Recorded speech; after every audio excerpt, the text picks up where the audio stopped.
이런 식으로 하면 안 되는 게 아닌가 싶습니다. 공정한 재판을 기대하기 어려워 보이기도 하는데요. 반갑습니다. 보수의 품격을 담은 정치 해석 김영윤 TV입니다. 윤석열 대통령 탄핵 이후에 대통령 노름에 빠진 이재명이 본인의 사법 리스크에 대해서 셀프 면제를 주기 위해서 깨춤추고 있죠.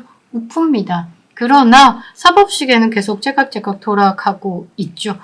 그리고 이 윤석열 탄핵과 국정을 마비시키고 전국을 흔들고 있는 이거를 이용해서 본인의 사법 리스크에 대해서 이게 뭐 없던 일로 물타기 한다라고 국민들이 알게 되는 그 순간 그 폭풍은 만만치 않을 것으로 보이는데요. 일단 안 돼도 고를 외치는 것 같습니다.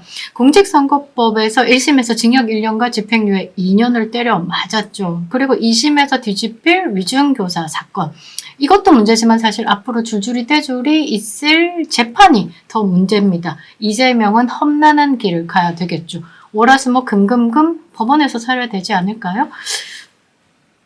그런데 이 중에 하나 이재명이 대북송금 의혹 사건 재판에 대해서 지체시킬 모양새로 뭔가 법원 기피 신청을 냈습니다.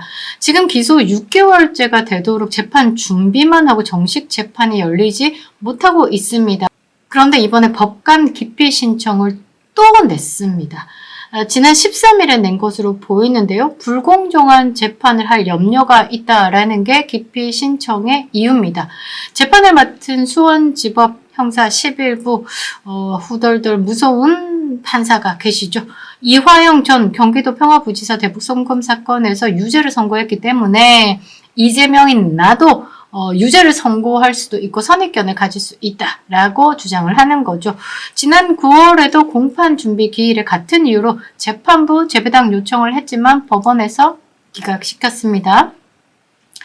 그러니까 기각했는데 또 했다라는 건 또 다른 꼼수를 기대하고 있다라는 거죠. 일단 원칙상 법관 기피 신청을 하면 재판이 중지됩니다. 어찌됐든 줄줄이 느려보겠다라고 지금 용을 쓰고 있는데 소식 전하겠습니다. 구독과 좋아요 버튼 꾹 눌러주시고요. 끝까지 시청 부탁드리겠습니다. 멤버십으로 후원해주시는 모든 분들께 감사드리겠습니다. 참 뻔뻔하고 질깁니다.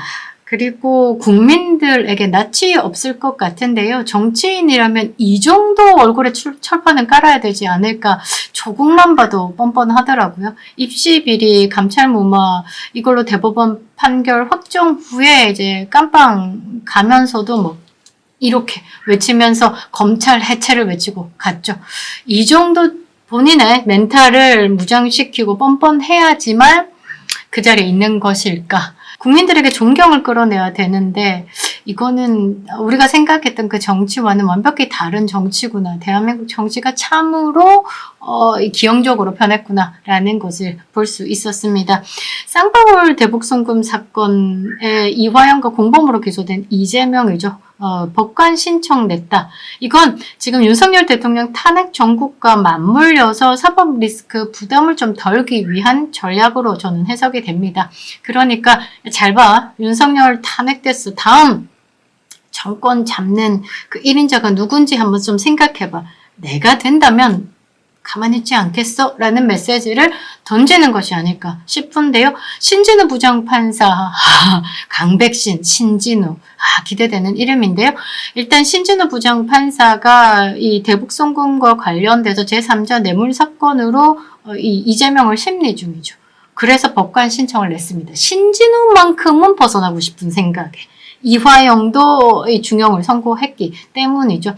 그런데 이거 또 일단은 재판이 중지되겠지만 다시 기각될 것으로 봅니다. 왜냐하면 명백하게 재판 지연 목적이다라는 건 이 동네 뭐 지나가는 똥개도 알 수 있지 않겠습니까? 그래서 이거는 기각이 100%다 보는데 그렇지 않다라고 하면 다른 재판부가 신청 사건을 배당받아서 결정을 하겠죠. 이 기피 사건을 심리하는 수원지법 형사 13부 박정호 부장판사는요. 지난달에 이화영도 이 신진우 부장판사를 기피 신청 냈습니다. 이때 뭐라고 했냐면 피고인에 대해 불공정한 재판을 한 염려가 있다고 볼 만한 객관적인 사정이 인정됐다고 볼 수 없다라고 기각을 했습니다. 그러니까 이화영도 법관 기피 신청 냈고 이재명도 법관 기피 신청 냈는데 박정호 부장판사가 객관적인 증거 없다. 내가 볼 때는 객관적으로 이제 판단 안 된다. 그냥 법관으로서 법과 원칙에 따라서 판결할 것이다. 신진우 부장판사는 원칙대로 갈 것이다. 그러니까 예비 빵제비들아 입 닫아 라고 얘기를 한 것 같습니다.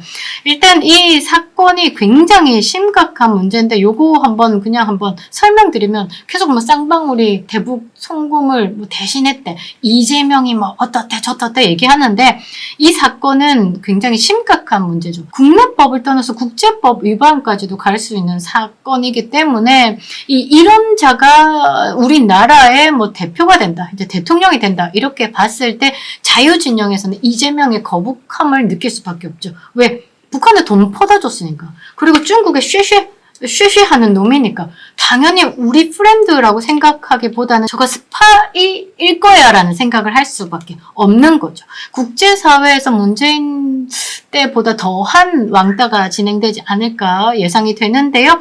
이 이재명 이후 경기도지사 재임 시절에 2018년부터 19년에 발생한 일입니다. 쌍방울 그룹의 대북송금 의혹과 연관된 사건으로 그때 당시에 경기도지사를 대신해서 북한에 불법 송금을 했다라는 의혹입니다.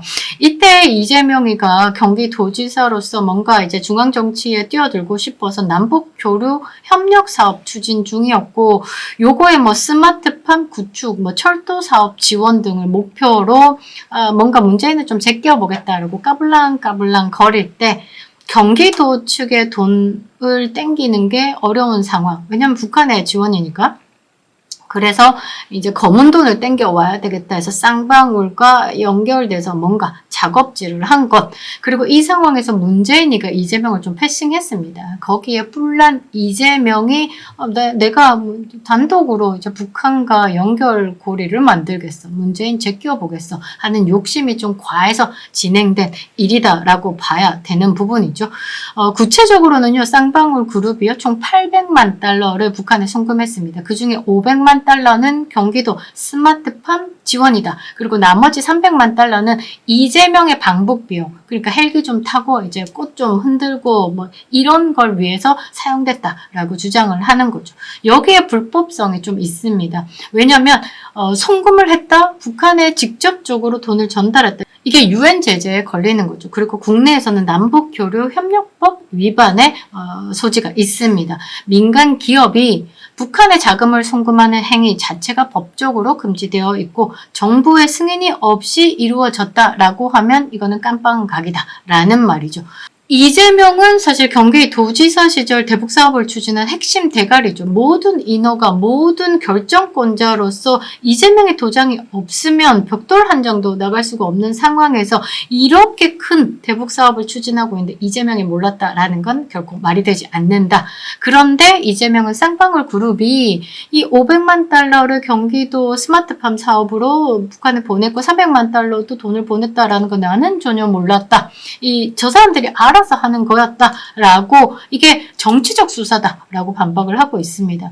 이화영 지금 깜방에서 뭐 이도 흔들리고 그 10만 원도 안 되는 연호회 잔치에 뭐 진술이 획가닥 바뀌는 그 이화영 얼마 전에 국회에 나와서 증인이랍시고 거짓말을 술술술 풀어냈던 그 사람이죠. 이화영이 대북 사업을 주도적으로 이끌었다. 그리고 쌍방울 그룹과의 연결고리도 이 사람으로부터 시작되었다라는 건 알고 있습니다. 검찰은요 이화영이 쌍방울 그룹에 북한 송금을 지시하거나 협력했다라고 보고 수사를 하고 있는 상황. 대북 송금에 실질적으로 주체가 되는 기업은 쌍방울이다라는 거죠. 쌍방울 그룹의 관계자의 진술은 이렇습니다. 송금했다. 이거 이재명과 경기도를 위한 지원이었다라고 이야기를 했고요. 이화영은 초기에는 이재명의 연관성 없다라고 얘기했는데 중간에 진술을 번복하면서 이재명에게 보고했다. 사전 인지하고 있었다. 말하니까 마누라가 막 재판장에 와가지고 당신 정신 차려! 고함 지르고 난 다음에 다시 진술이 번복됐죠. 검찰이 보고 있는 건 이재명의 직접 개입 여부를 확인하고 있는 거죠. 이재명이 인지를 했나? 이재명의 도장으로 그 다음 진행 스텝이 밟아졌나? 근데 이재명 입장에서는 대북 송금 의혹은 사실 무근이다. 정치적인 탄압이다. 대북 송금 의혹 자체가 사실 무근이다. 아니 있었던 상황에 대해서 사실 무근이다라는 것 좀 주장에 맞지 않고요. 쌍방울 그룹과 북한 송금에 대해서 전혀 알지 못했다.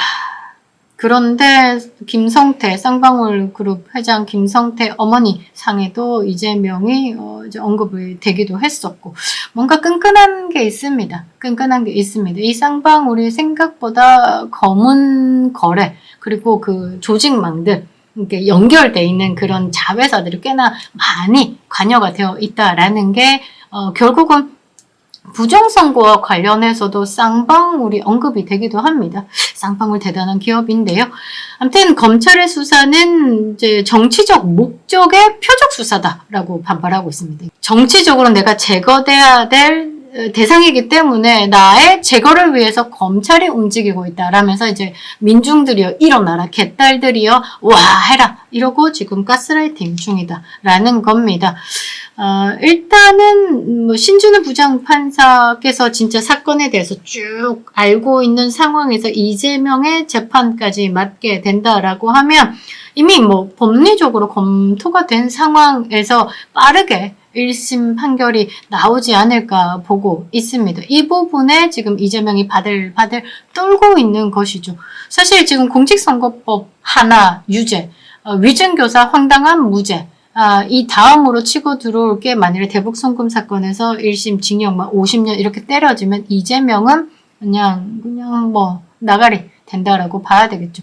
요거 막고자 지금 재판지연 건수로 기피 신청을 냈는데 지금 방금 뉴스가 떴는데요. 이 이재명의 법관 기피 신청이 받아들여진 것으로 보입니다. 재판부가 통상적인 절차에 따라 진행하겠다라고 했는데 내부적으로 검토해보니 간이기각 요건이나 소송 지연 목적에 해당한다고 보이지 않는다라고 밝혔습니다. 실제적으로 재판에 대해서 기피 신청한 게 인용됐다라고 볼 수밖에 없는데요. 윤석열 대통령 탄핵 이후에 이 법원도 빠르게 지금 그 권력에 대한 서열에 대해서 판단한 것으로 좀 보이는데요. 이런 식으로 하면 안 되는 게 아닌가 싶습니다. 공정한 재판을 기대하기 어려워 보이기도 하는데요. 판사님들 나라 운명이 여러분들 손에 달렸습니다. 옳고 그름에 맞게 국민만 보고 가시길 바랍니다. 김영룡TV였습니다.